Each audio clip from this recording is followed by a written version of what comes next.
Welcome to another episode of the JUSTUS podcast. It's us, the dynamic duo, once again. Yep. Alrighty, for today's episode, we'll be talking about Ghostbusters Afterlife, the third movie in the Ghostbusters trilogy. Then we'll be talking about X-Men: The Last Stand as well as Apocalypse. And finally, we'll conclude with the Prequel Trilogy. So, yeah, definitely funny to go from an ascending number of movies per topic. Yeah. I mean, this is gonna be a challenging episode. Let's fucking go. Ghostbusters. Yeah. Now, Ghostbusters is a series that I like. Although not on the same level as I do something like Transformers or Power Rangers or Marvel or DC, I like the series. It's it's one of my favorite classic movies of all time. I think a lot of older Yeah. movies tend to age poorly in terms of their humor. I mean, let's be honest, like a lot of recent films don't are going to hold up even less. But Mm-hmm. I believe that the way it was all handled with Ghostbusters makes it a strong entry. I'd put it in my top five favorite classic '80s movies, along with RoboCop, Terminator, Back to the Future, and Spaceballs. That is if we exclude any sort of big name franchise stuff like Star Wars or Batman or Indiana Jones too. Yeah. But it is still a good top five out of other franchises.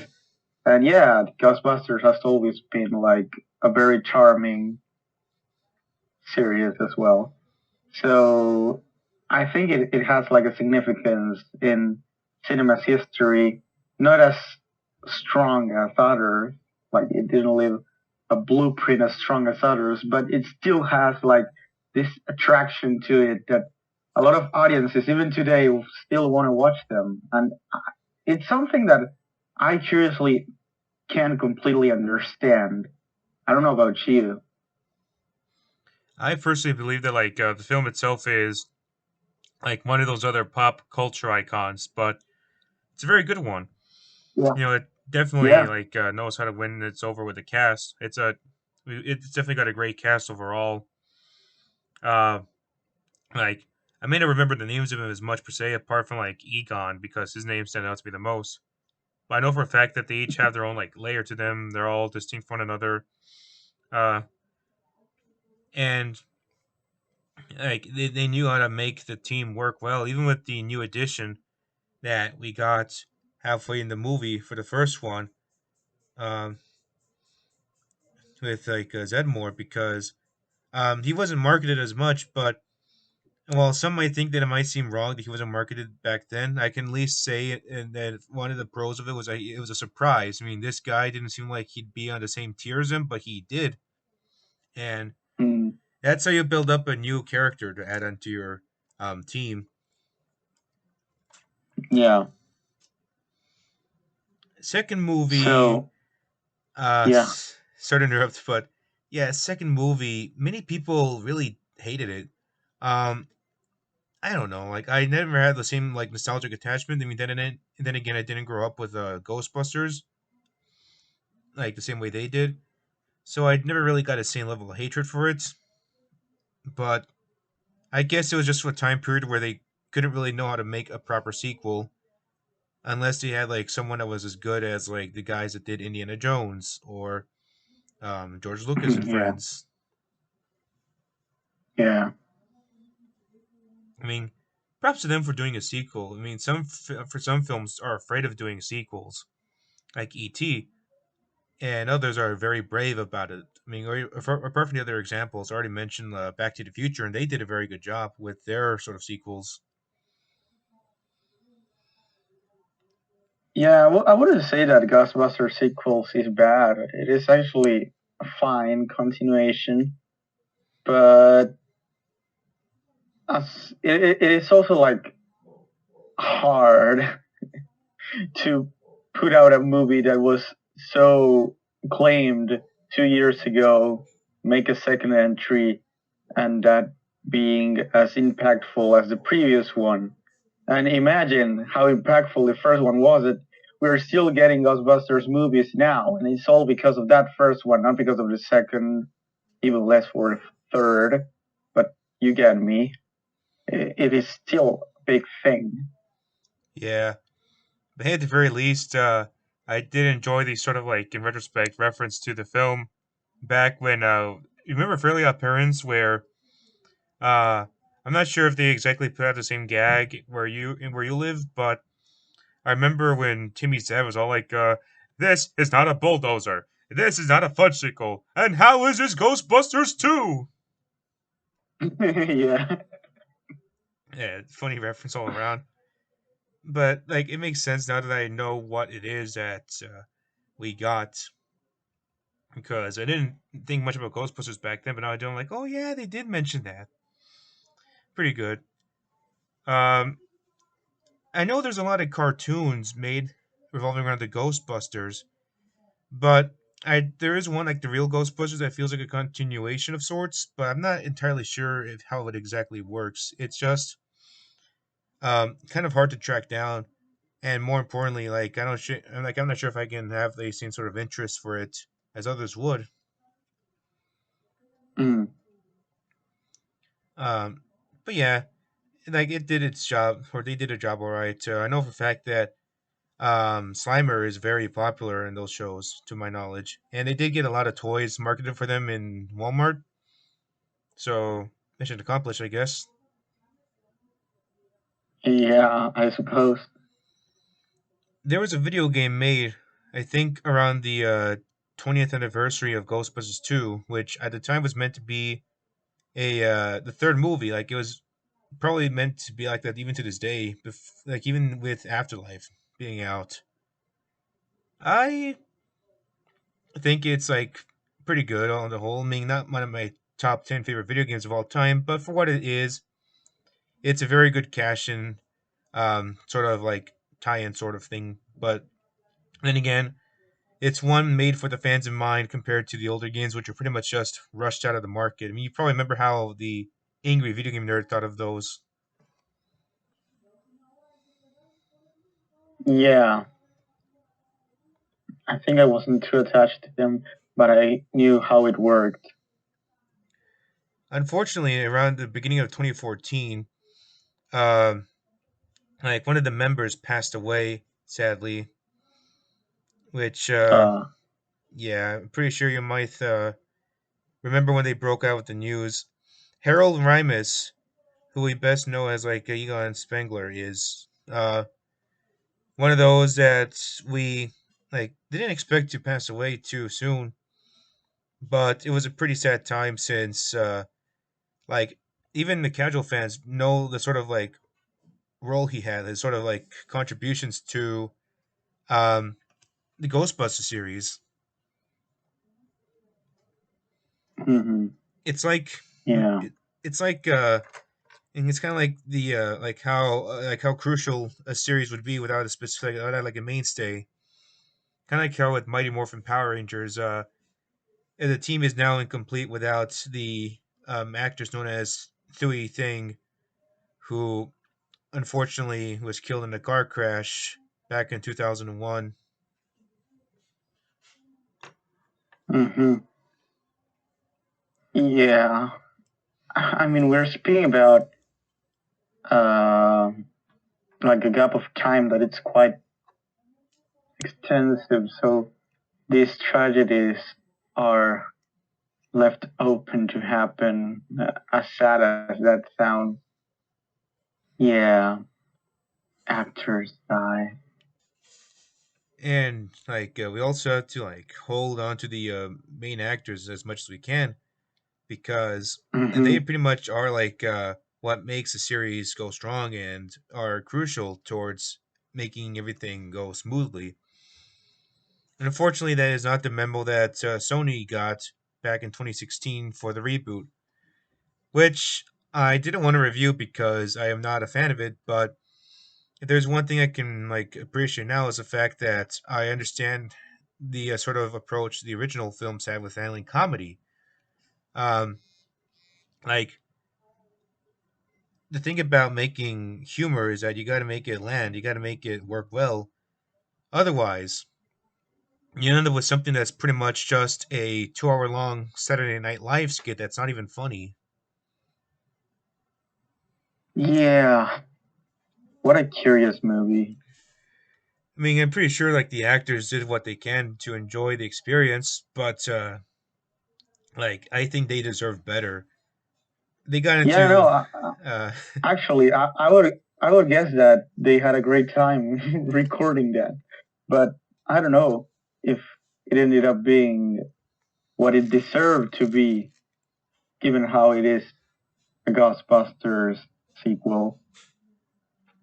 yeah, alas, like the reboot itself was pretty much like loathed by the audiences, mostly because of just how insulting it was.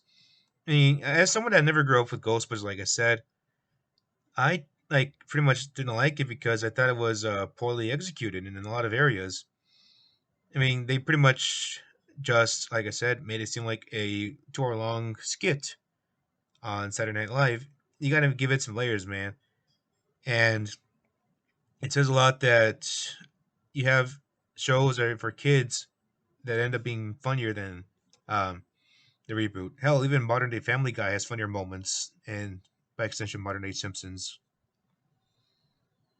Yeah, well, if we take into account that it was directed by the guy that directs, uh, I don't know, like Jimmy Fallon's sketches and shit, then it is quite obvious that it would end up being like this. But with all that said, we now have Ghostbusters Afterlife, the intended Ghostbusters 3 of sorts. I think it's a pretty good experience overall. I mean, like, I may not I may not be like seen with a sort of like same sort of view that everyone else has because, like I said before, Ghostbusters. While I do like the series, it's not like one of my top five favorites of all time.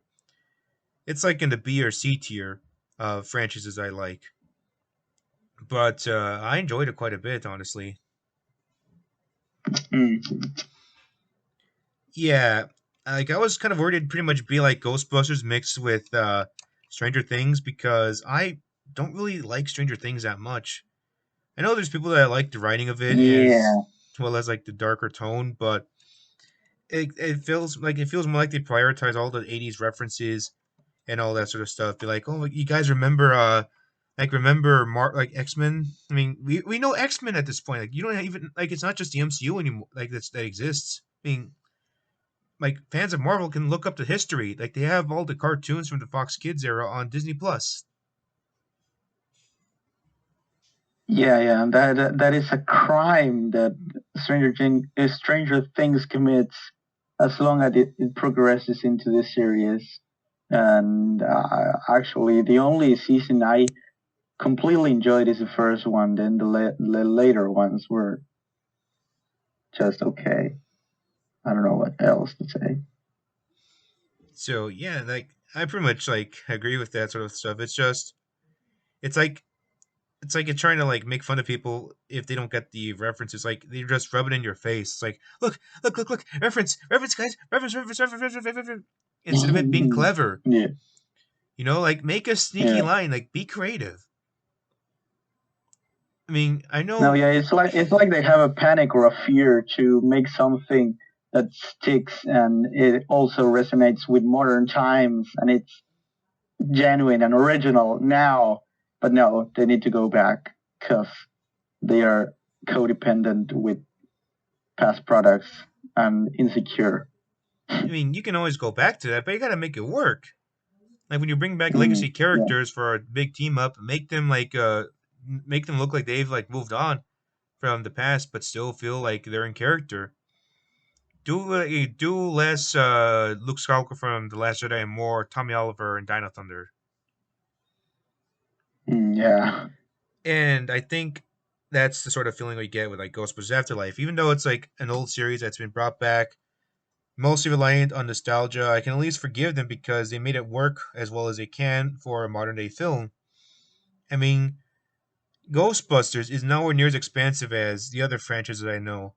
There is no like big continuity It's just like a classic movie that has a few cartoons some people remembered, and they at least make it worthwhile by having um, a solid cast as well as a interesting setup.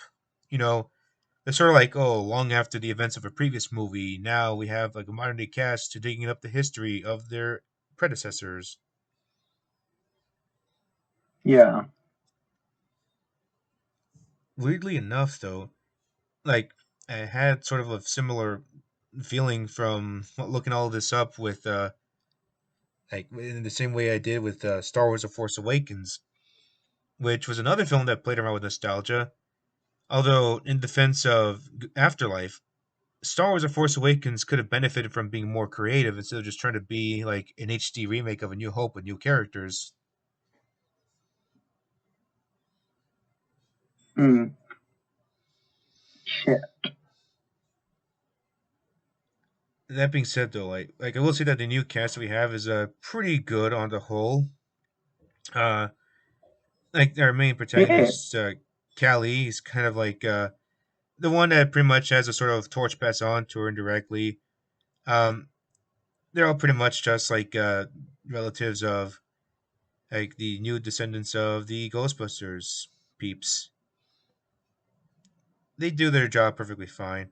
Um, they all know what it's like to sort of like move on from this sort of like all this heavy burden that was from Egon until you find out that say something seems rather like unusual. Like what was he like? What was her dad like? Or like what is all this stuff? And it's kind of makes sense in a way. It's like the way they handle is more so in the case of just them realizing the fact that um, what they're digging up is just very important.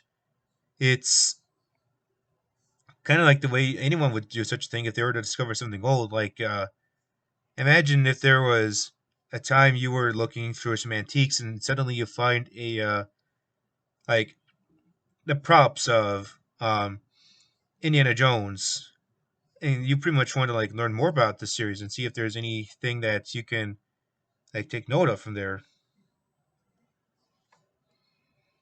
Mm-hmm.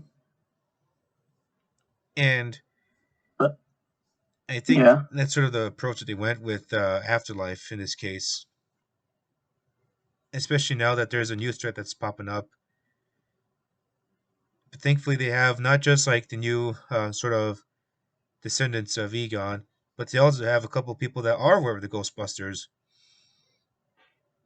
such Mm. as like podcast of all people. Which, to be honest, a name like podcast, really, I know that might be a nickname, but like, come on, man, that's kind of silly. Let's be real here.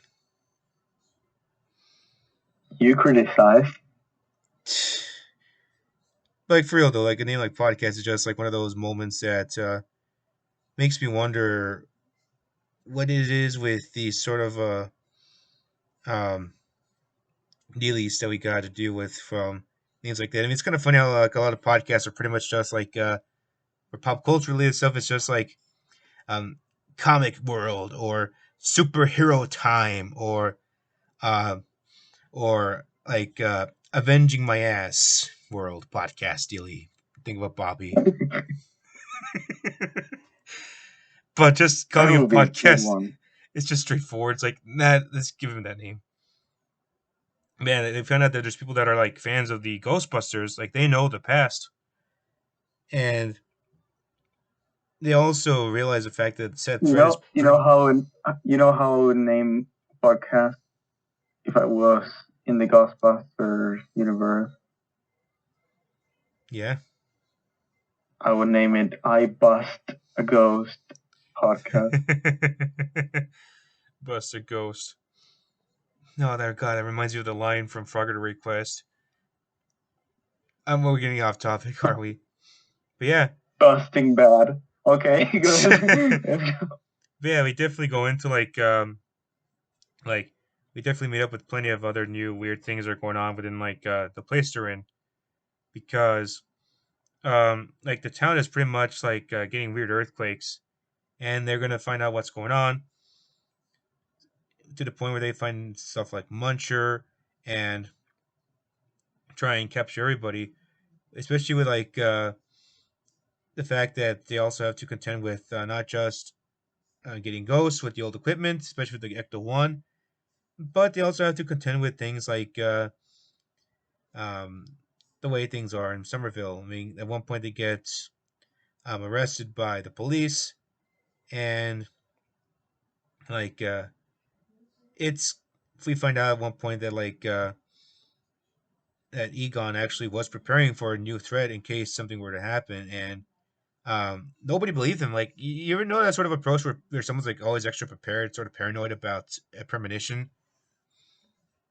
Yeah. I think that's like a good explanation overall. I mean, you might kind of like wonder, oh, like where did this come from? Like, oh, they left it behind for the new generation.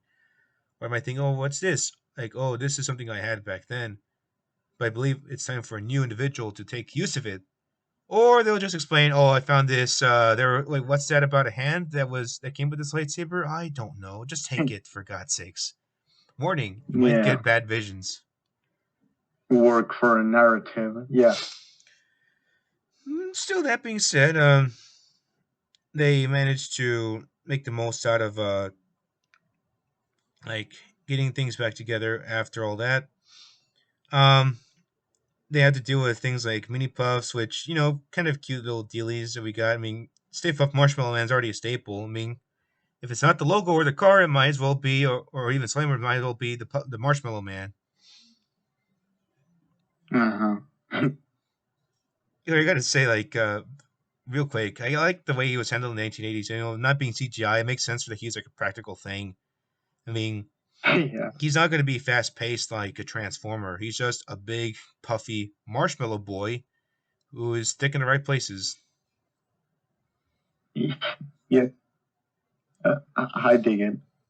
We get things like Zool, as well as the return of Peter and Winston, helping out the Spanglers, and yeah, it's great to see all that sort of stuff go on. Surprisingly, um, Egon's ghost like shows up, which I hate to be spoilerific if you haven't seen the movie, but like that was honestly a surprise. I mean, like I don't know. I mean, I'm kind of concerned about how to handle returning characters if their actors are dead because like it's kind of like unless they give permission.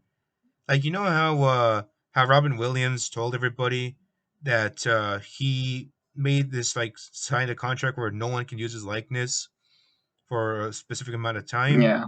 because they're not going to pay his family. Yeah.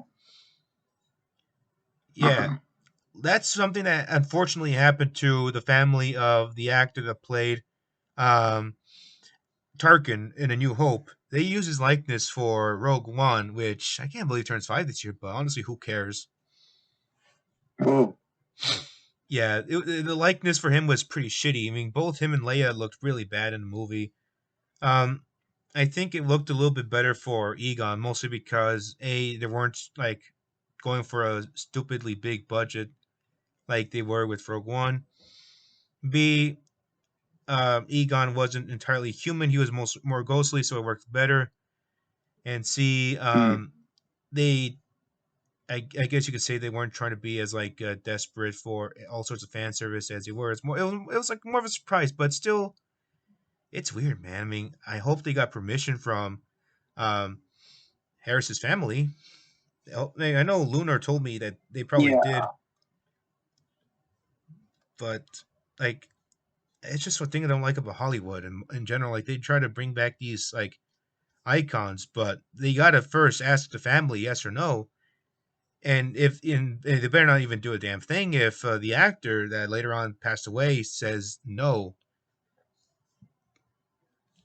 They are literally not milking a dead cow, but beating a dead body, a human body, when they do that. Yeah, and it's not funny in the slightest. Mostly just for the fact that like there's so many things that Hollywood does that are pretty shady. You know, rings, gates, involving politicians, islands, all that sort of Mm, stuff. mm, yeah. Blackmailing people. And of course, hiding tracks to make yourself look good, as we've seen plenty of companies do. And annoyingly, the people that get hated the most in Hollywood end up being like actually turn out to be like they end up being like good people.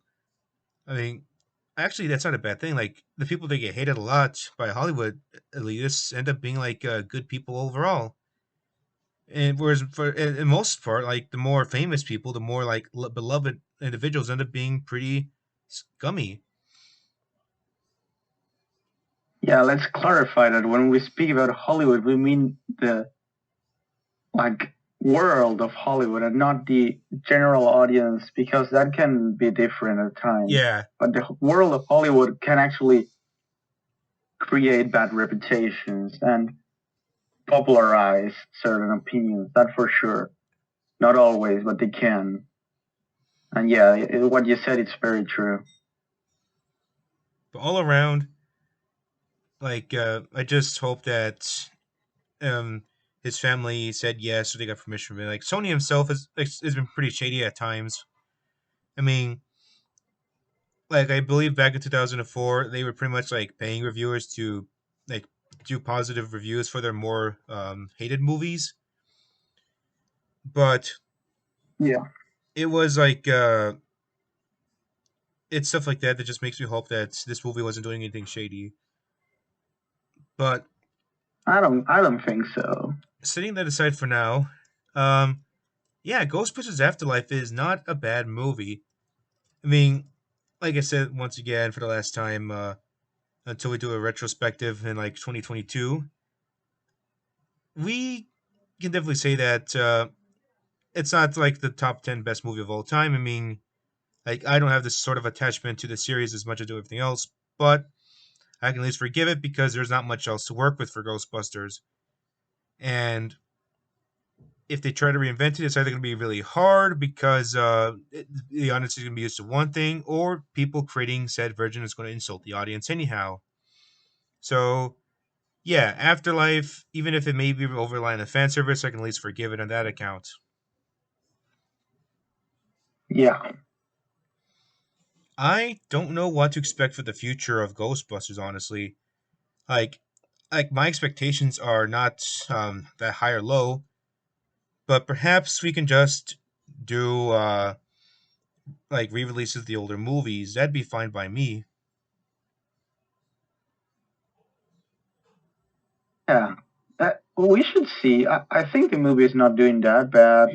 It is being accepted. So we will just have to take some distance from today and see what the future holds us. Yeah, but until then, um, Ghostbusters Afterlife, you did well. Next up, we'll be talking about the two X movies that have an anniversary of sorts. X Men: The Last Stand turns 15 this year, and X Men: Apocalypse turns 5. Now, these are some of the lesser beloved X Men movies. One less so than the other. But let's begin with your thoughts on The Last Stand first. Dude, I think once we mentioned The Last Stand just for like, it was a quick review because it was inside of another big review. And I think that what I can tell you now is that it disappointed me so much that I think I omitted it from my mind.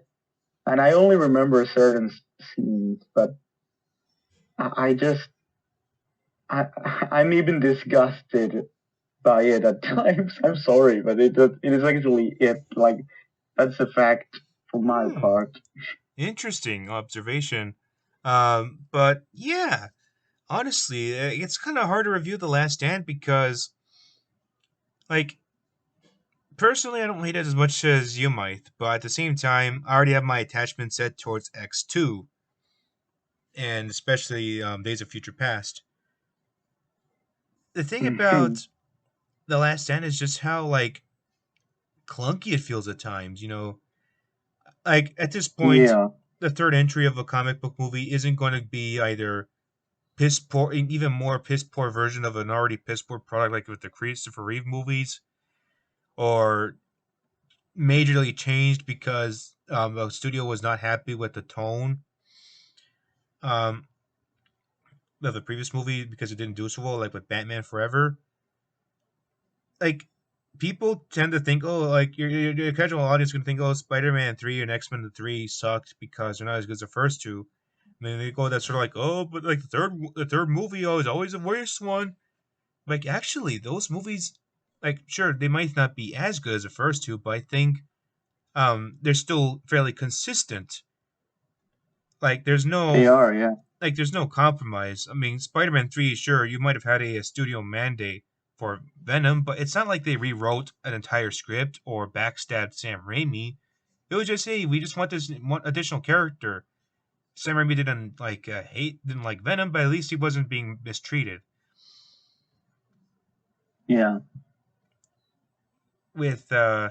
No, no. I'm actually not that pissed off about that scene.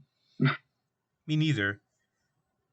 Regarding X-Men: The Last Stand, I think they had like Brett Ratner be the director.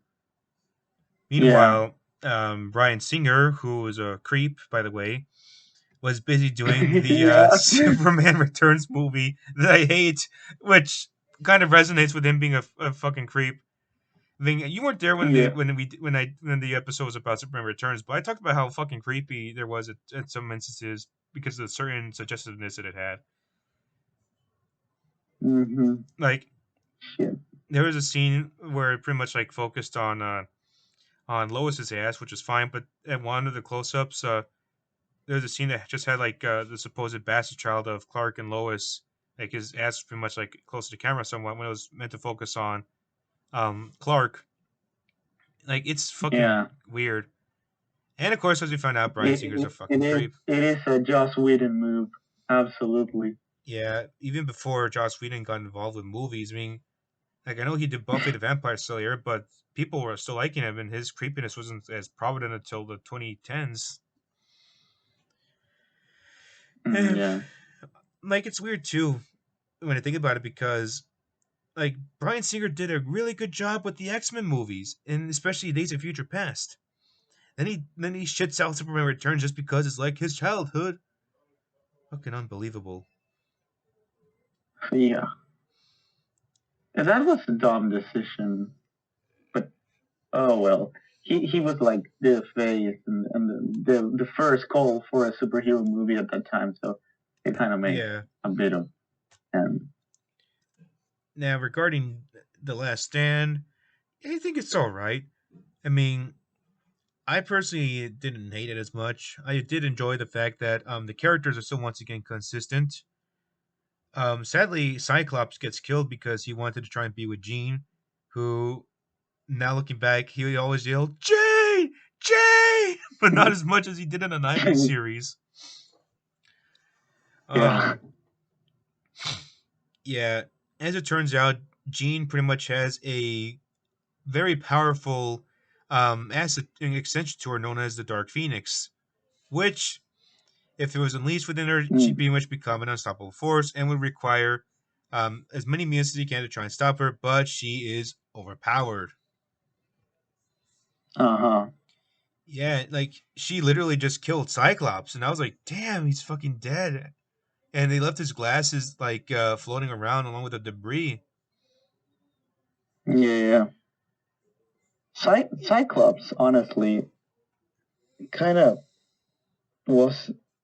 Yeah, I don't know how to explain it, but it made me sad that it felt underused. I agree. Meanwhile, apart from like the heroes realizing the fact that one of their own has pretty much been like on the loose, there's this sort of like realization about a cure for mutants, which is I'm not going to do the comparison to the vaccines.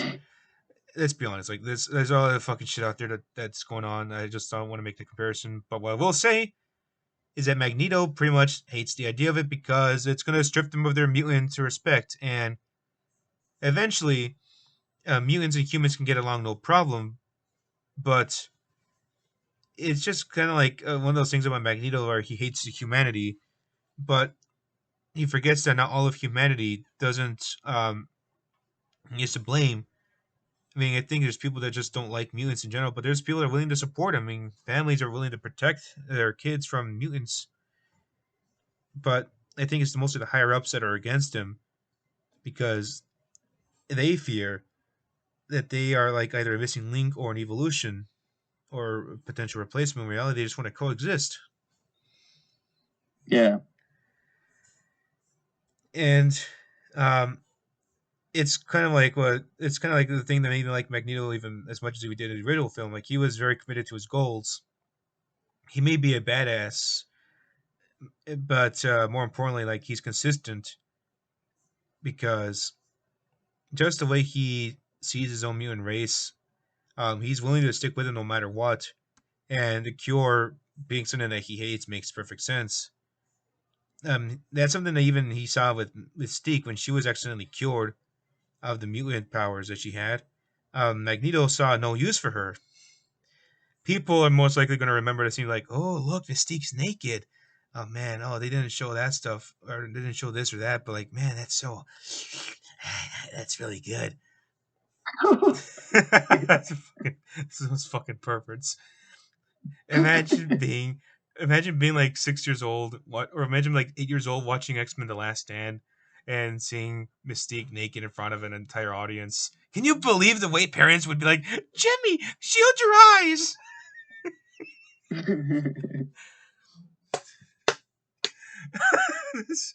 But more importantly, Oh, it no. it shows No. it shows that Magneto doesn't care. Even if you were like if you're loyal to him, like he doesn't give a fuck. Like, he's going to abandon you if you were cured of your powers. Hmm.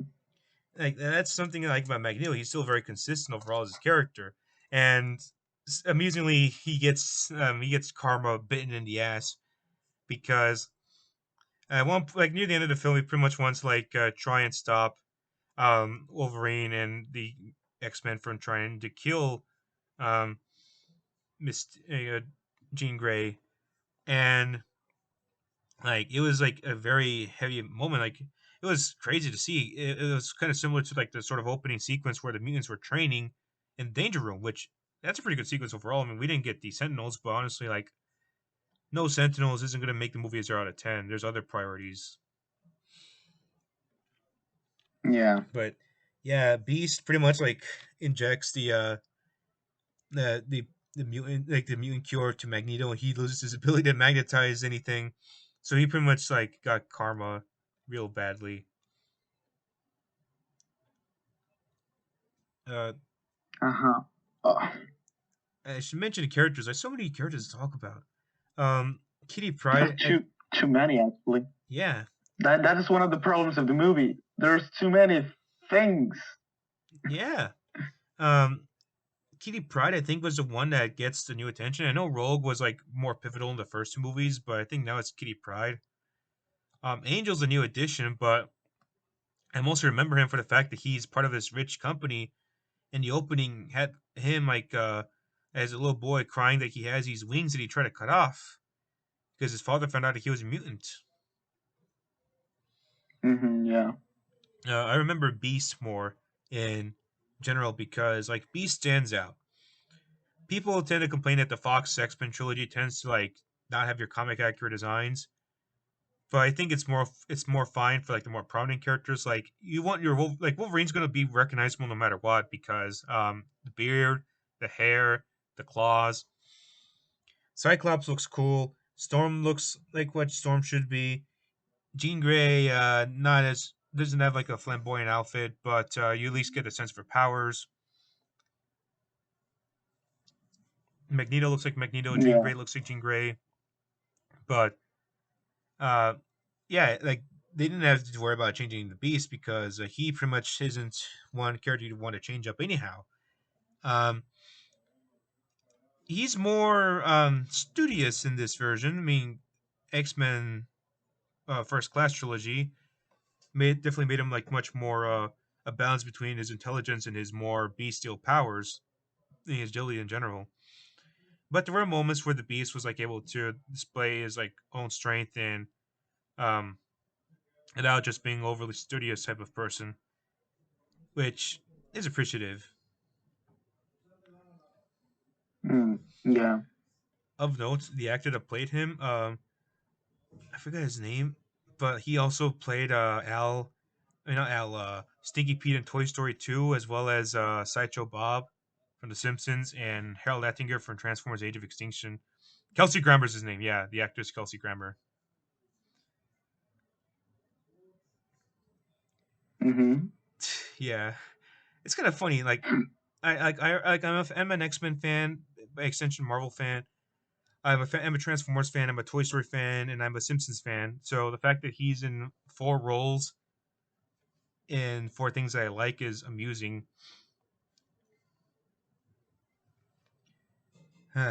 But I think the one character most people remember is Juggernaut. I mean, he's already popular amongst fans in general because of the way he is. I mean, he's this big brute. But did you forget who he is?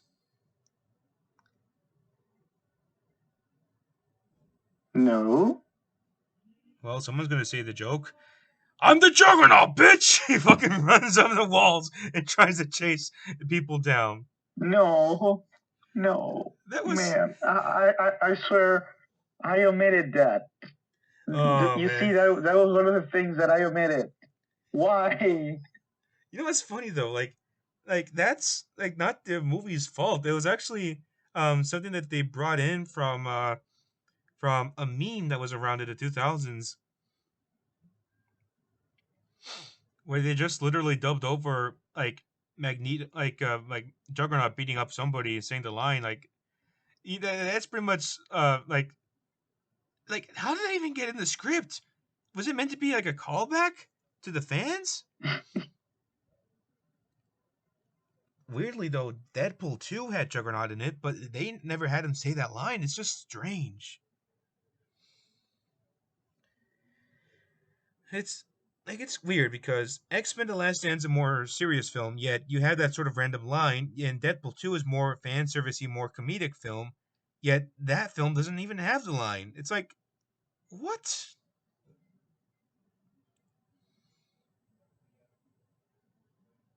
Yeah. Like, yeah, like X-Men The Last Stand was kind of a film that's weird to go into because on one hand it's not a bad film, it's a solid entry. On the other hand, it's got issues, but not on the same level as like Superman 3 or Batman Forever, because in the 80s films are pretty like superhero films are pretty much like made with the sort of approach that, oh, people eat it up anyhow, like um because there's no like real quality control or story directive. At least here they're willing to make like at least make a consistent trilogy, consistent quality all around. Even if we get some things like the writing not being as up as like top notch in one film compared to the other two, or a character being added that the director didn't like, but they went with it anyhow because of the way people saw him in general. Like, it's not a terrible film, but I wouldn't put it on my top five simply because The Last Stand itself has some issues overall. But I honestly say it's a better approach with the Dark Phoenix story arc than the actual Dark Phoenix movie. Yeah, remember that? Mm, another thing I want to mention. Thank you. Well, let's let's just move on for that. I don't want to review Dark Phoenix anyhow. Like, too long to read version of it. It was compromised, and even if it wasn't compromised, like it's not going to matter anyhow since we're not going to get any of the movies. Alrighty, uh, but we can go back to the previous one, X Men Apocalypse. I think this one is the least remembered of the 2016 comic book films that came out. Yeah. You Like, know, This one is different from The Last Stand because I understand it a bit better and it doesn't piss me off, even though I know it pays no respect to what it should be. Yeah. But I still enjoyed it, and I think it has its pros above its cons. Sorry, but that's my opinion. Yeah, no problem. But thinking about it, like each film that was made for a comic book series or a comic book adaptation rather has a lot of things going on for like Deadpool. It's a film based on a character that's very popular. I mean, I think fans get annoyed about Deadpool nowadays simply because they think he's not as funny as he was back then. But and people wanted to see this movie. It was popular amongst casuals, and like it definitely like made more interest for this guy, especially with Ryan Reynolds. Batman v Superman. We get to see DC characters collide on the big screen. Um, Fans were supportive of it, even though we had to deal with like the fucking gross critics. And but to make up for it, we got the Ultimate Edition, which was even better than the theatrical cut. We don't even need that theatrical cut anyhow. Captain America: Civil War. I hate that movie. I really do. But at least it kind of was another Marvel film that was big and massive. And at the time, before we were all like realizing just how naive we all were, it got Spider-Man involved, which was a huge surprise. But in retrospect, I think it was just us being a consumer. Yeah. Uh, Suicide Squad. Before we found out about the studio trailer park studio edits that happened, it was exciting. It was another addition to the DCEU. We got characters like Harley Quinn, Joker, Killer Croc, Katana.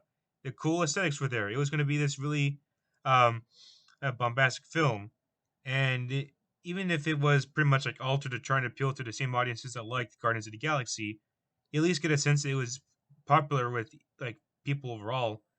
And I think to this day it has the same level of popularity compared to its sequel, which is pretty much its original title, but with the word "the" on the front.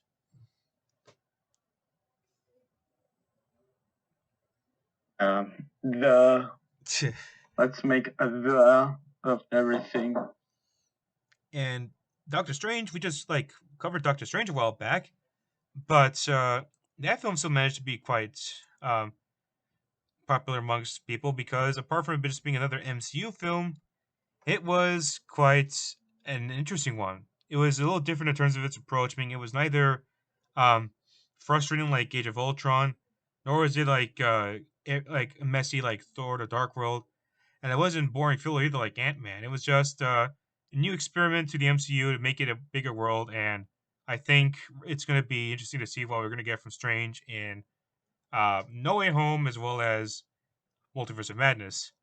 Which, on a side note regarding No Way Home, I'm invited to see the movie. I didn't want to see it because I was like pretty much expecting it to be in a variety of directions, but I'm being invited to see it anyhow.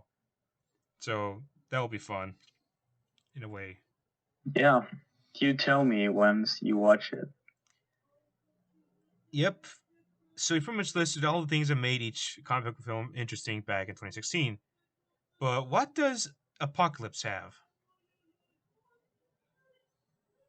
Um, I would agree with you that it's the most forgettable. Yeah, Um, it's weird too but because go on. yeah, but I don't know. The biggest problem is how the threat is portrayed because you can't take it completely seriously. Like you don't feel threatened throughout the movie. Uh, in a sense that I don't know, just superhero movies itself didn't feel threatening, but an apocalypse movie had to be threatening, and that's the biggest problem for me.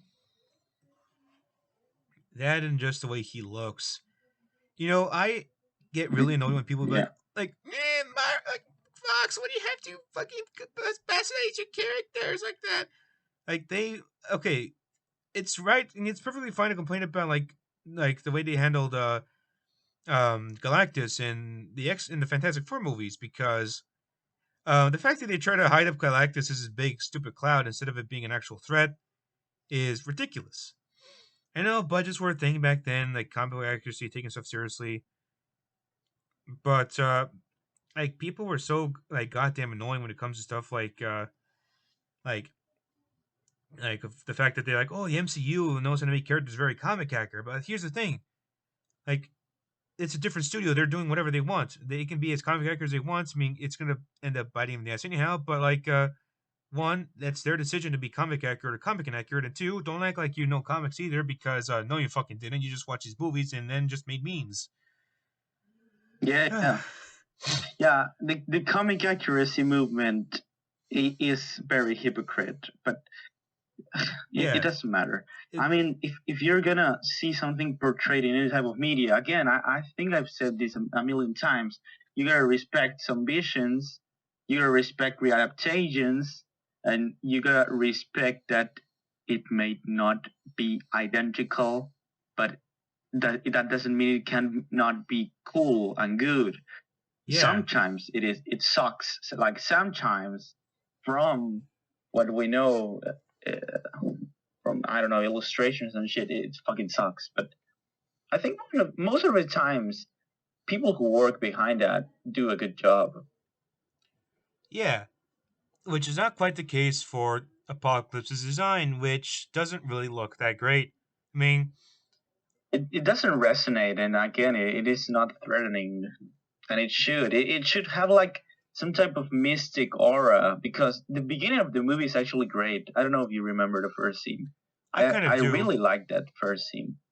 Um, but then you just don't feel it landing anytime. Like you don't when you hear him, it's not intimidating neither, and it keeps on going like that until the third act. And the third act, I would say, it's the worst part of the movie.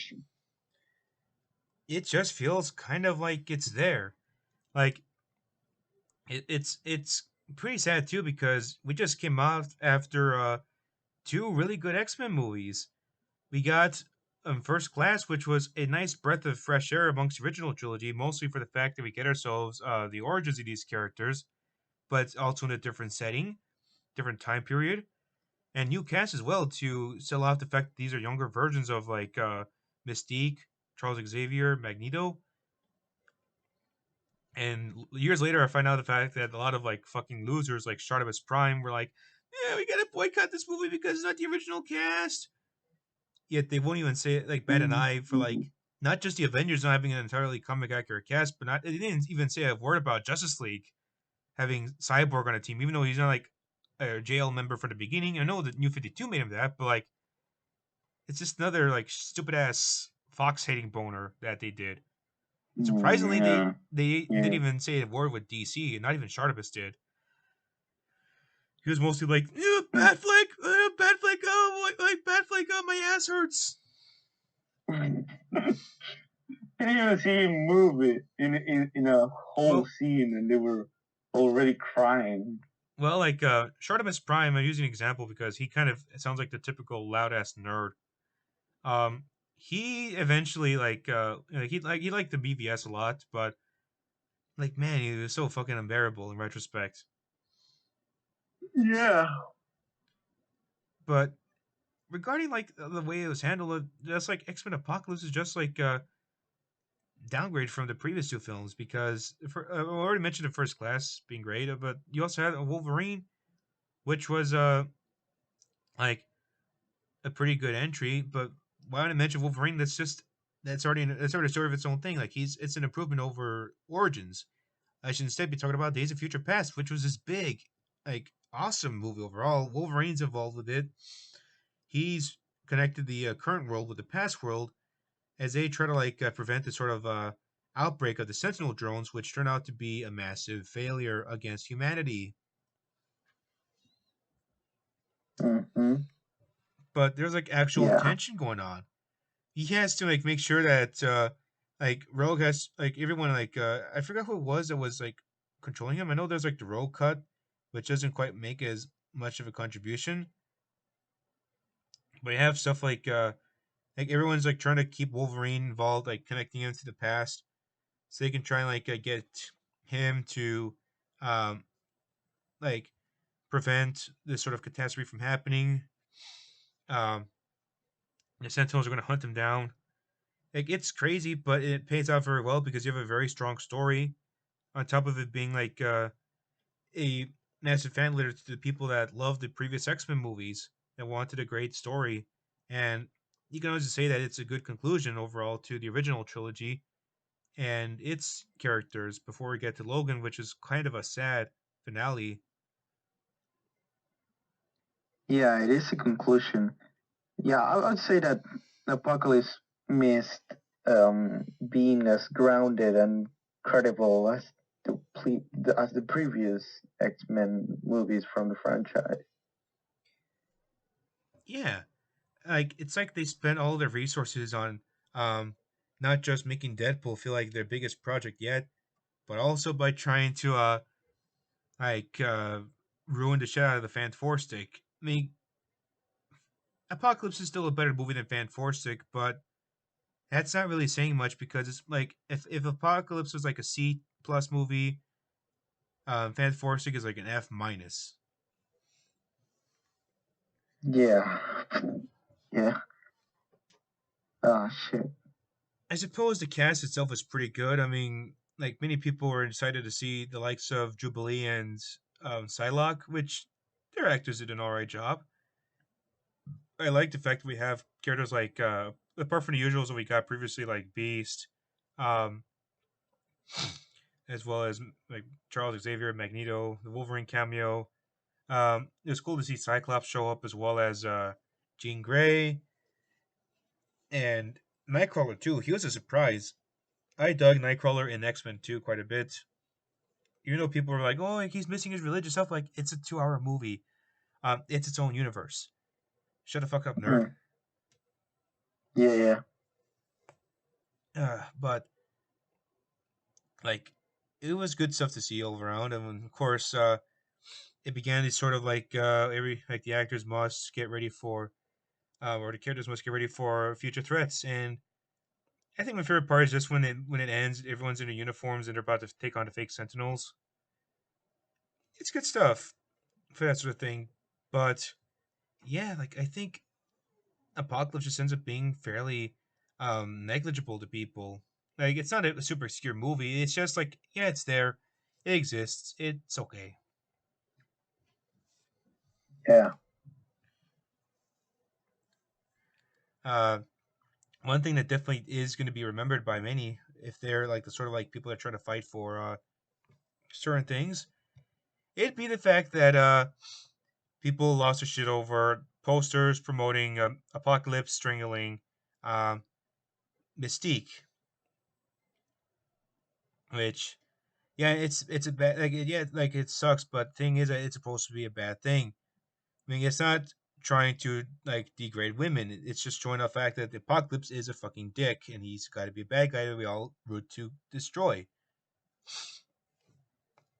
Mm.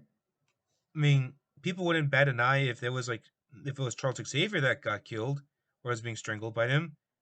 But the truth is, like, no one would actually like be upset because, in general, um, like if it was anyone else that was being strangled by Apocalypse, no one would like you know, any normal person wouldn't complain because they know for a fact that Apocalypse is a bad guy.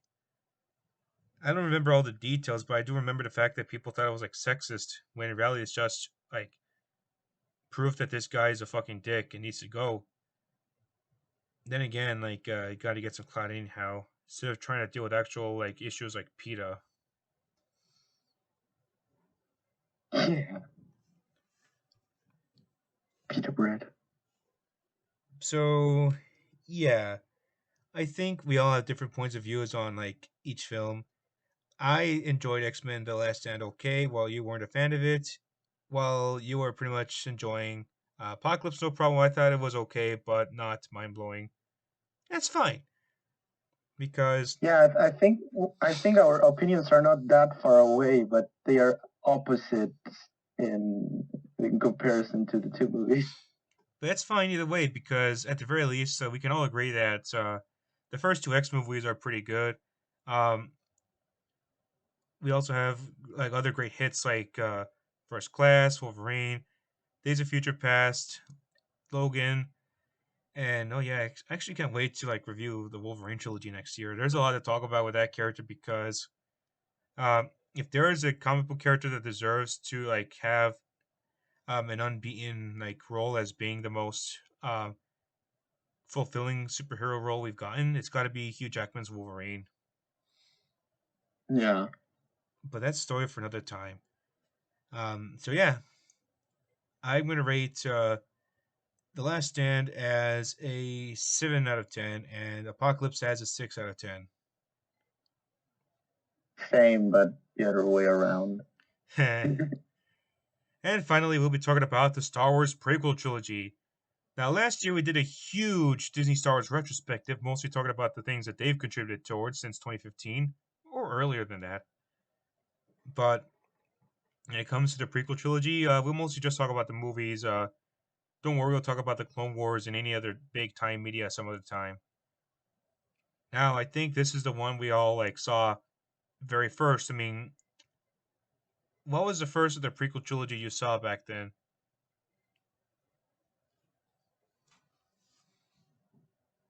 Prequels. Wow.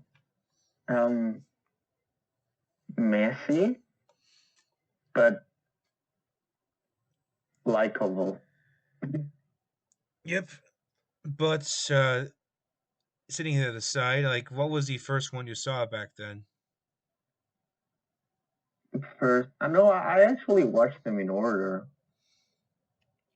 Fair enough, but like, me personally, like, I think the first one I saw back then was Revenge of the Sith.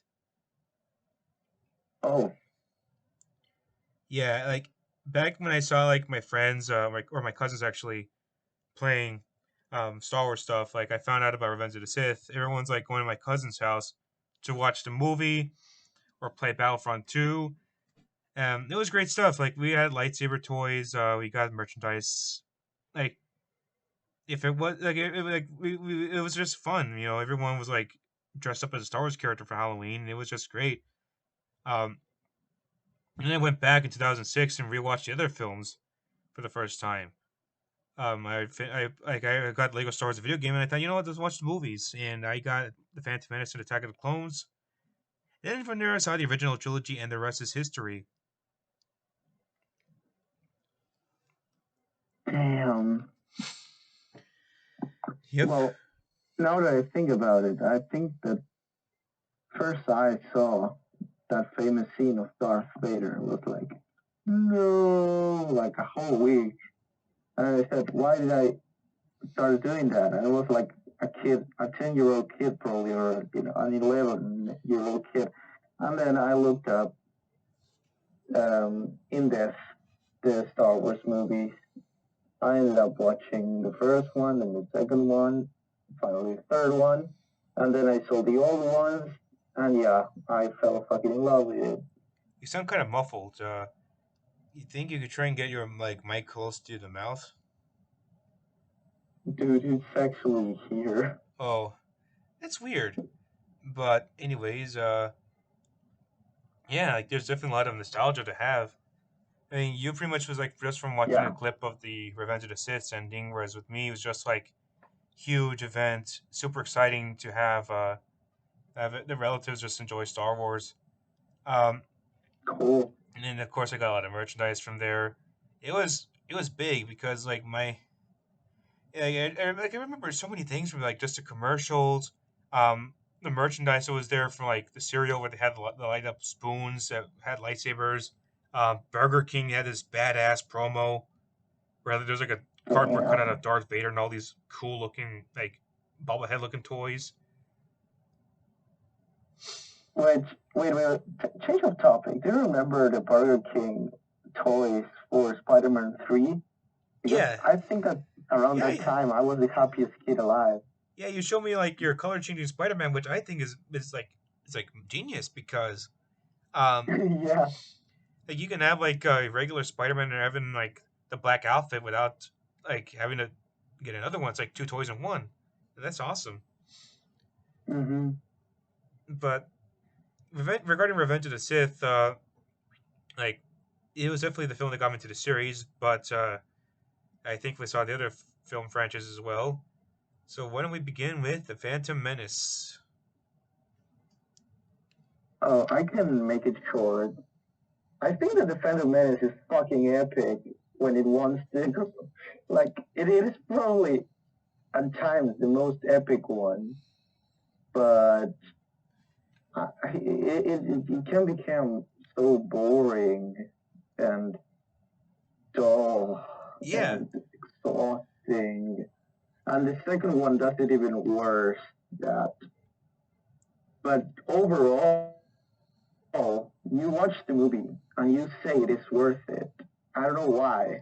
And that doesn't happen with other movies, but with the Star Wars movies, at least, they implicitly introduce you to so many things that it kind of makes it worth it again. me personally, for the Phantom Menace, yeah, I agree that it definitely feels slow at times, but they make up for it by having a unique cast. I Oh like yeah. the approach it has. It's more. It's like more like it's a little more complex than the original trilogy. Not saying the original trilogy is bad for that, but it definitely has a different vibe from it. Um, the original trilogy is more of like a prophetic story of like this guy that wants a bigger life, and he ends up getting it, but has to meet up with all these other misfits, and they join forces with one misfits Rebel Alliance team. Whereas this one's more of like a backstory of sorts. It's a different time period. The Jedi Knights are these noble guardians, and they have to like try and help reduce the need of war. And of course, that's not going to be easy because separatists, in this case the Trade Federation, are a pain in the ass to reason with. Like they literally like blew up the ship that Qui Gon and Obi Wan went into. Yeah, they did. But either way, it ends up working quite well for the story, especially since we get to be in an entirely different era, but also we get to see new faces this time around. Um, sure, we have like the familiar characters, like younger versions of like ones we saw before, like Obi Wan and Anakin Skywalker, who becomes Darth Vader later on. But you get the sense that it's at least more so about um, the characters becoming who they eventually become for the most part. Whereas you have like new faces either stick around or they get killed off instantly. Well, not instantly, but near the end of the story, Mm-hmm. like Darth Maul. Actually, no, he doesn't get killed off. He comes back, and he comes back, and he comes back, and he comes Yeah, back. But yeah, unstoppable. yeah, no one can stop him. Like he's just gonna come back anyhow. But Mm-hmm. yeah, like they really knew how to like set the characters up. Um, the vibe of the Phantom Menace is definitely more like unique. They were definitely going all out with like the way they handled the filmmaking. Um, it wasn't sort of like the sort of like a hokey feel that you would get or you described the original trilogy. It was more scrappy. It's more uptight, more functional. That might be the proper words. Saying uptight might make more sense. Like it's more complex in its aura. No, It's, yeah, it makes sense. Yeah. especially in a sort of like setting it's in. I mean, you get the feeling with Naboo. It's a very high end, very like big feeling location, and even that's especially Mm-hmm. true for the beautiful city Coruscant. Sure, it's all CGI, but it made sense that they would have wanted to Dude, make a huge yeah, city like that CGI. it is gorgeous. As a kid, I loved it. Wow. Yeah, I always wanted to go there yeah. back then. It just looked so So awe-inspiring. true. Uh, and it Yeah. made sense to have that be CGI. Whereas a movie like nowadays, like Far From Home, would give you like CGI flower field. Mm. Uh, Yeah. but back to the No, Phantom Menace. with Star Wars, with the prequels, the CGI didn't feel out of place. I don't know. It just felt okay. It felt fine for what a galactical universe, like a galactical centered franchise can be. It just felt okay. And I don't know. I even prefer Yoda with his CGI, especially for the weird, jumps and Yeah, it back makes flips and sense. front flips. Yeah, like he wasn't quite Yeah. as like rusty as he would become in Empire. I mean, not Hmm. that I want George Lucas or Disney to go back and make Yoda CGI in Empire, but like it makes sense for him to be a CGI character in the prequel trilogy because he is a much more expressive individual. I liked his Oh facial yeah. expressions. He definitely felt more like reserved the in Empire, whereas in the prequel trilogy, he felt much more of an authority figure. You get the sense of like a leader like role to him, and his character is still uncompromised at the very least. You get the sense of wisdom from him, especially even when he like becomes a Jedi and like warrior and brings out his lightsaber. Hmm. People have said that he has a little green laser sword, but why not give him one? It makes sense. I mean, it fits him quite well, and the green just goes so well with his like appearance overall. Yeah, I think it is fitting all in all. Yep. I will say though that the Phantom Menace definitely feels like the more experimental movie. Audiences have No, it changed does. since 1977 or 1980.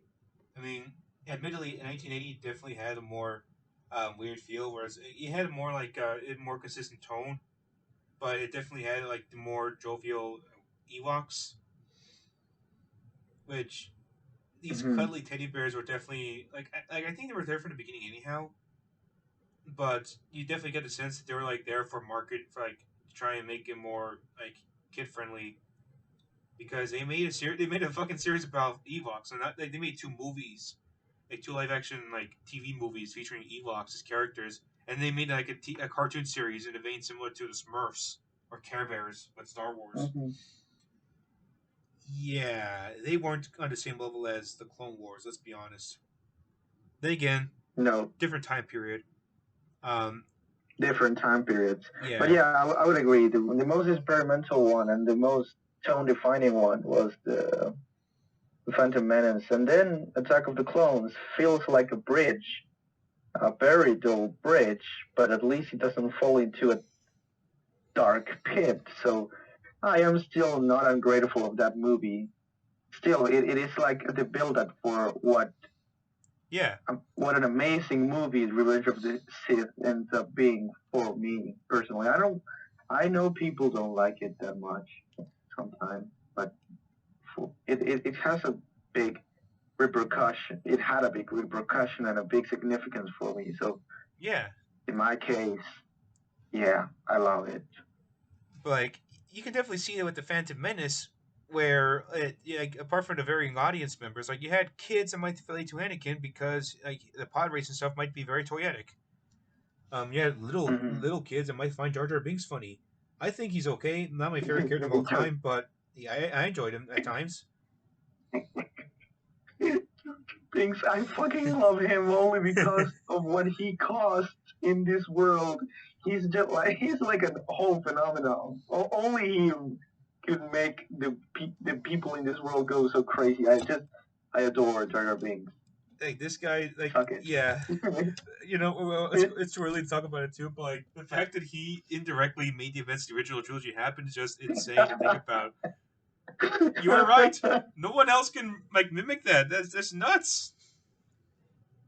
Oh, George Lucas, you're a fucking genius. And they gave us like the ability to think about how possible he is as a Sith Lord. I mean, there's potential for him. Never judge a book by its cover. Never. Yep. So pretty much, by the time the Emperor dies a second time, Jar Jar Binks pretty much gets his weapon ready, and he becomes a massive threat towards a non-existent trilogy we're not going to get because Disney doesn't know what to do with Star Wars anymore for the movies. Why didn't they make Snoke be Jar Jar Binks? Fuck you. They tried so hard to like appeal to the people that only like the original trilogy. It's so amusing, but we're getting ahead of ourselves here, aren't we? Yeah, yeah, I think so. Uh, but yeah, like we also had like women, like girls that might be interested in the sort of like outfits that Padme wore, Queen Amidala, because she definitely wore different outfits. I mean, you had her in um her queen uniform, her queen appearance, or like her gowns. You had one that was like her in the disguise, talking with Jar Jar. You also have one of her Yeah. with the blue outfit in Tatooine, and you also have her Oh yeah. with the sort of like when she and her outfit and buddies were like, we're going to rescue the palace, Hmm. and she even wears even more outfits in Attack of the Clones. Although I will Oh say yeah. the ones in clones helped her like better resemble like what Leia sort of wore without sort of like the fact that like foreshadowing the fact that Padme is the mother of Leia. Yes. Um, It kind of makes sense. yeah, but at the very least, Padme was like just as great of a female protagonist as Leia was. I mean, they're neither of them are really damsels in distress. I mean, they're able to like stand on their own, no problem. That's great. See modern day movies. It's you can do like a female protagonist, no problem. Just doing the same way people did it back then, and you're all set. Oh wait, if we say something Hmm. like that, we're gonna be considered like racist or sexist or whatnot, some other stupid insults. That's totally not overdone to death. Uh, what can I say? I love being a misogynist. Oh my god, dude! Now you're gonna get fucking Twitter against us. So it's my actually, not gonna it matter. is my favorite. It is my favorite hobby. I mean, come on, just respect my passions. That's it. Let's move on. Next topic. Yeah. And you have your older audiences who might be interested in like learning about who the Jedi are. Um, because everyone in 1977 to 1983 probably wonder like, what are the Clone Wars like? What are the Jedi like? And we get an idea of it. And I think the Jedi Knights are pretty cool. Sure, you have like a sort of like cult like feel to them, but you get a sense that they're at least noble warriors at the very least. And of course, I like the variety of appearances we get. Some looking more human than others. And of course, you got to give respect to the MVP, Mace Windu. Hmm. He didn't do as much in the Phantom Menace as he did in Clones and Revenge, but you still get a sense that like he is another important addition and one that we get to see more later on. But I think we also got to give love. Well, it's my lightsaber. No, it doesn't work like that. Where is my lightsaber? But yeah, Yeah. I think like last year when we were talking about how how like the prequel trilogy already handled diversity no problem. I mean, like they did it, I'd say, better than Disney did with like the sequel trilogy because people were saying that Jar Jar Binks was like a racist stereotype of African Americans. That was the intention. Like, it was just the fact that he was a very comedic character, but he was not meant to insult anybody. And make matters worse, the way people like talked shit about his actor Ahmed Best didn't help much with the case. But when you set that aside, No. uh, you get a sense that they didn't really have much of a. Or they kind of forgot about how you had serious characters that were of color. Um, Not just Mace Windu, but also had Captain Panaka, two very serious individuals in the prequel trilogy. And Panaka showed up less and less. Mace Windu definitely stayed around much more, but you at least get the sense that like those two were uh, like two of the more characters you would take seriously. And the fact that they're of color kind of proves that like they knew how to handle like non-white actors very well, giving them serious roles, especially Mace Windu, who you get a sense of authority in the prequel Yeah. trilogy. Uh huh. And the fact that he gets himself like a purple lightsaber just definitely shows that like George Oh, Lucas, yeah, badass. beautiful purple lightsaber. Oh, I want one so badly. Like the fact that he gets the purple lightsaber just proves that and apart from the fact that Samuel L. motherfucking Jackson is It was like, it's like what do you prefer, green or blue? Purple, yeah and that was it. yeah, it just proves the fact that like Mace like that George Lucas knew how to treat Mace Windu as an MVP.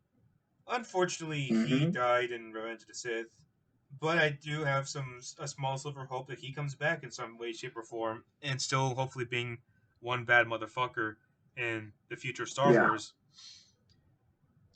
because there's no way that they're going to give up on him. Like, I mean, of course, we get to see him in, like the Clone Wars and both animated and CGI, but yeah, he's great.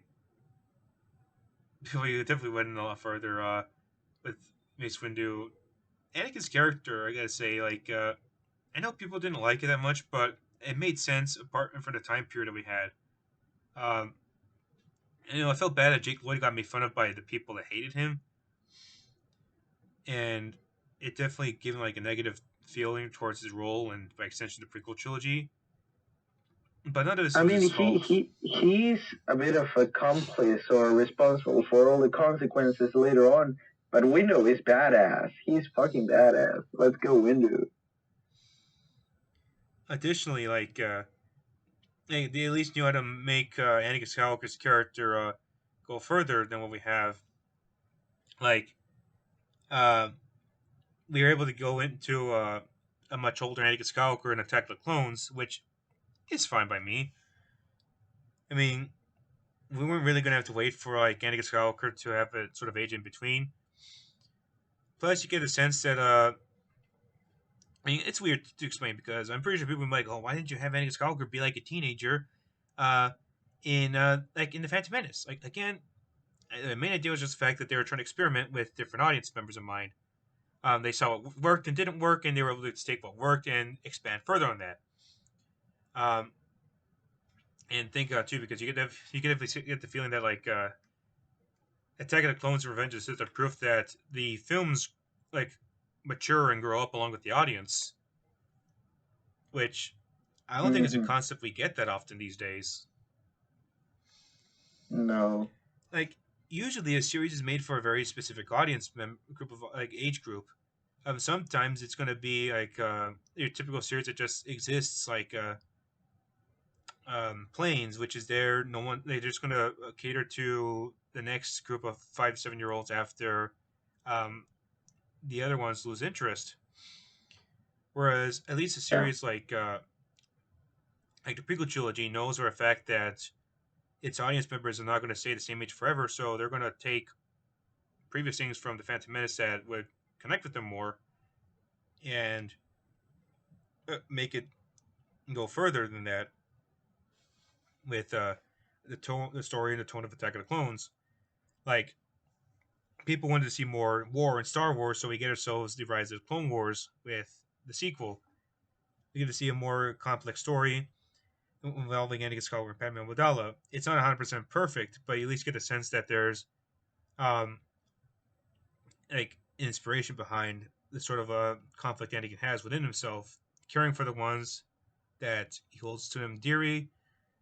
Unfortunately, that's not something that he able to do as well with his mother because, unfortunately, his mother, who is pretty much alive and well in the Phantom Menace, is unfortunately killed in Attack of the Clones by the Tusken Raiders. Yeah. I think it goes underappreciated how well portrayed Anakin's uh, like character building goes. I really like it, and that even gets better when you watch Clone Wars. So it's like wow, Yeah, and that's why Anakin becomes like one of the one of the characters that is most liked by the audience. Not because he later on becomes Darth Vader. I hear people that exclusively likes Anakin Skywalker, like not the Darth Vader phase.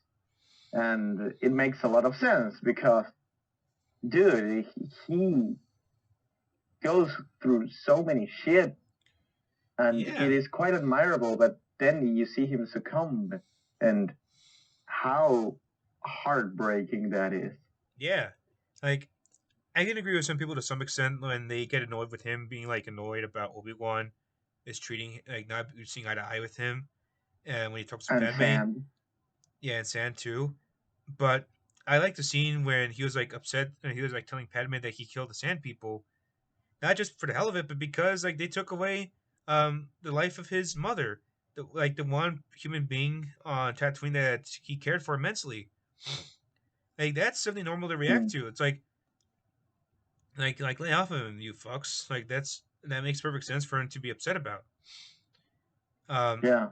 sure, it may not be justifiable, but like, what's Anakin gonna do? Like, he's gonna let it go? No, he's gonna let his rage out on the people, on like the Tusken Raiders that killed him and where he killed his mother. Not just the men, but the women and the children too. Because Tusken Raiders are not like your friends; they're fucking scum. No, yeah. They are not even marginalized, I think, in that society. They are just what they are. And they are sort of a parasite and I don't know, just mean. Yep. But all that aside, like we can go even further and talk about the story of people like the other side of the Star Wars universe that happens in Attack of the Clones, that being Obi-Wan's story. I kind of like feel bad to talk about him, but not Qui Gon Jinn. Real quick, Qui Gon Jinn's cool, but you definitely get a sense that he is going to pass on certain aspects of him to Obi Wan. Yeah. Yeah, it's like hard to describe Qui Gon Jinn because we know for a fact that he's pretty much an extension of Obi Wan's character in a sense. Like he helps shape Obi Wan to become the person we know him as in the prequel trilogy. As he starts to like learn how to like train Anakin as a Jedi Knight, and Obi Wan becomes a master. Um, but yeah, like that aside, Obi Wan's character in the Phantom Menace is great as it is, but I much prefer him in Clones and Revenge simply because he's much more characterful. Um, Yeah. his banter with Anakin Skywalker is just like perfect. Oh, I hate it when he does that. Yeah. Or when Anakin gets his lightsaber messed up in the factory, he's like, "Oh man, like, not again! Obi Wan's gonna kill me." And we're going too soon with this, but who can forget their banter in Revenge of the Sith during the opening sequence with stuff like, "Did you press the stop button? No, did you? No." Yeah. Yeah, uh, they, they were a good duo. very good, I'd say. Uh, Mm. you get the feeling that they've been around for so long, and more importantly, that it all like kind of impacts you with how they began as like acquaintances in the Phantom Menace before we see them like in clones being like sort of like not quite eye to eye with each other, but eventually they do. And Revenge of the Sith, where they're much more eye to eye with each other until we get the unfortunate event that happens. Yeah. But That before then, event. let's talk about Jango Fett. I love Jango Fett. You know, I know people prefer Boba Fett, and I know why he's iconic, but I prefer Jango Fett overall. I mean, like he's the he's like the most ruthless bounty hunter in the galaxy. He is pretty much the seed to the clone army, and of course that extends to his son. I know people lost their mind over the fact that it was retcon that Boba Fett was like was pretty much like the same sort of like face as his father. But like, I don't care. Like I much prefer Boba Fett to like have some sort of sign of the past to some extent. I mean, the Star Wars universe is big as it is. Um, like there's things I don't like from the changes of the original trilogy, like adding Jabba and the Millennium Falcon hanger.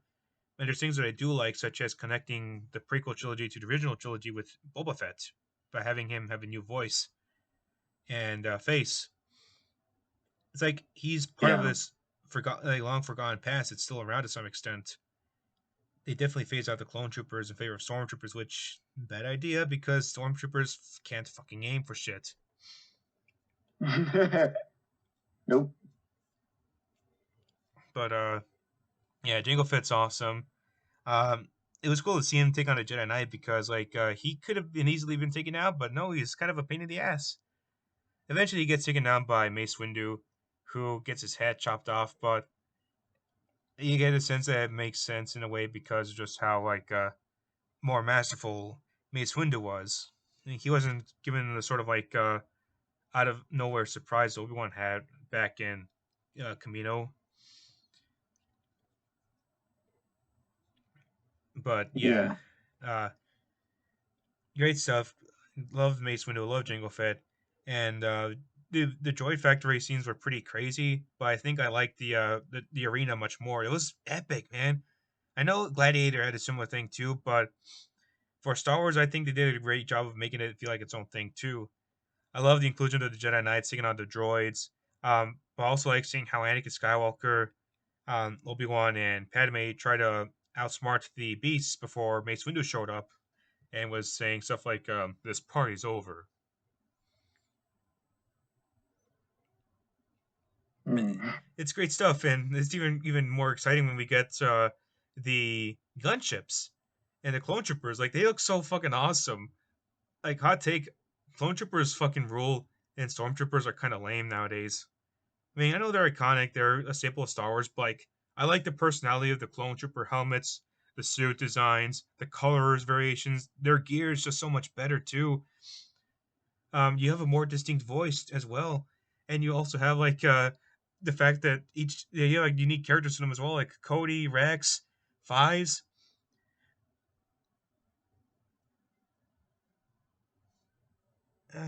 Like we don't get that sort of thing anymore. Sorry, my audio, like the receival of the audio here, got kind of bad. What did you say? I was just saying that, like, long story short, clone troopers are the best thing ever in Star Wars.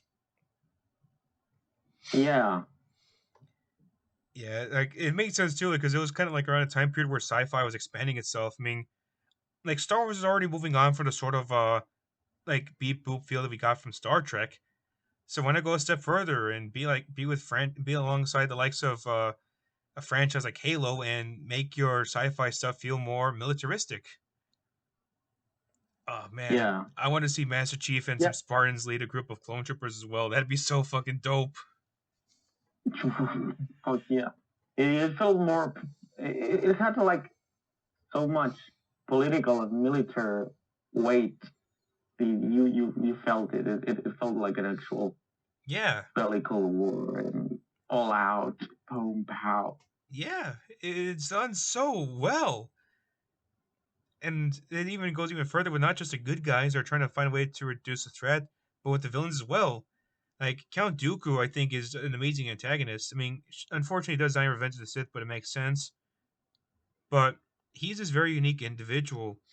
He's a Sith Lord, but he's not the same as Darth Maul.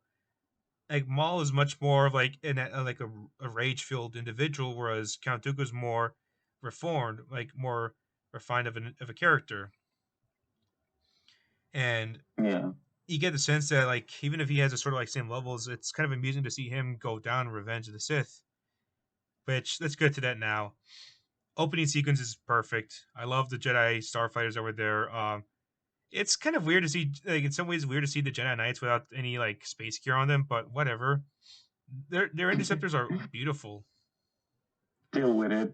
and Yeah, it's cool to see the Arc 170s as well. Like it's a great way to start up, especially since I don't think we had as many space fights in um, the prequel trilogy, but great way to have one in the original, like in the prequel trilogy with Revenge. And of course, the flagship heck like antics were great. Um, who can forget about things like when we first met with Grievous, or when we first met with like Dooku in the final fight, and lines like "Not to worry, we're still flying half a ship," or that another happy landing. It's all great. Things definitely take a little slow down, but at least we get a sense of catching up with what happened between the two films, such as the progress of the war, um, the way we had to contend with Grievous, and additionally dealing with things like the potential behind the scenes going on with Palpatine. We find out that he's a Sith Lord, and the Jedi take him on, but he ends up winning because Anakin interfered with Mace Windu. Like yep, that's kind of crazy to think about. Like you're kind of wondering yourself, oh, how's it going to go down? How's this going to go down? And surprisingly, Anakin Skywalker wins mostly because like he was desperate to get. yeah. I think that is how fascinating the prequels are. Just to make it this like our conclusion, how all the pieces get together and you finally understand how huge the foundation was for or what was actually before the original trilogy. Because I think that the prequels may not be fantastic, like legit fantastic movies as movies cinema experience, but they are a fantastic Star Wars experience, and they make everything so clear. It is also easy to put together afterwards that I just value that above anything else. Yeah, I mean, it's quite clear with stuff like that for like how Revenge of the Sith, how um, Anakin was trying to do anything he can to try and keep Padme safe from dying because he had nightmares about it, especially after what happened with his mother, and like that's something that makes sense with how he approaches Chancellor, and he starts realizing stuff like, oh no, wait, you're the Sith Lord this whole time, but after all this, like he starts being more concerned about how to handle the like keep the safety of his wife from dying, especially in the time period where he can't like mention anything about romance with Padme. Jedi aren't supposed to like have marriages and whatnot. But Yep. uh yeah. And then it's even crazy as well when it comes to stuff like Order 66. Like that's nuts. But like it's even more nuts when you like everything else. And we get to like stuff like the Mustafar battle. Before then we also had, like the battle with Utapau. It's like fucking hectic. You know, some might say it's meant to like try and bring everything into a single package, but I think it's just a case of just how big this world is and how it affected the world together. Like we already know about stuff like the Mustafar battle, um, the way the twins are born, the transition. And but I got to say this about the about it leading up to the original trilogy. Between like the birth of Luke and Leia, the birth of Darth Vader, the death of Anakin, the death of Padme, um, I prefer this way of leading up to the original trilogy more than I do Rogue One. Rogue One's just like, oh, you got to try and make everything so connected to the original trilogy. It's like, hey, let's make the last scene like happen seconds before A New Hope happened. Yeah, like that's so fucking desperate. At least here they know for a fact they want to try and like get everything uh like so focused on the original trilogy later on, but they want to focus on what's going on in the prequel trilogy. They want to focus on Revenge of the Sith. It's about the downfall of the Jedi and the end of the Clone Wars. So that's something I much prefer that they did. And it's a much more reserved way to end things off. We get ourselves tempted for already within Revenge of the Sith. Yoda is going to exile, as he said, and Death Star's already been constructed, but it doesn't try to set up like seconds before. Like it's already, it happens like years before A New Hope happens, and that's the last scene of like Obi-Wan giving uh, baby Luke to Owen and Aunt Beru is the best way to end off on the prequel trilogy. What happened in the prequel trilogy has already ended, but now it's going to move on to the original trilogy, the next step in the Star Wars saga. But yeah, that's so much already to talk about with Star Wars prequel trilogy. Like it's fucking great. Like everybody knows this at this point. Like, even if like you probably care about the memes, you at least get the sense that it's just big universe all around. So I'm just gonna it's gonna leave it there. It's like great stuff to talk about. You already know about Star Wars prequel trilogy. If I ever talk about the original trilogy in the podcast, it's gonna be like it's good. The end. So yeah, thanks for watching, and I'll see you next time. Wait, don't forget to subscribe. If you do, I'll give you a headbutt. That's ogre for thank you.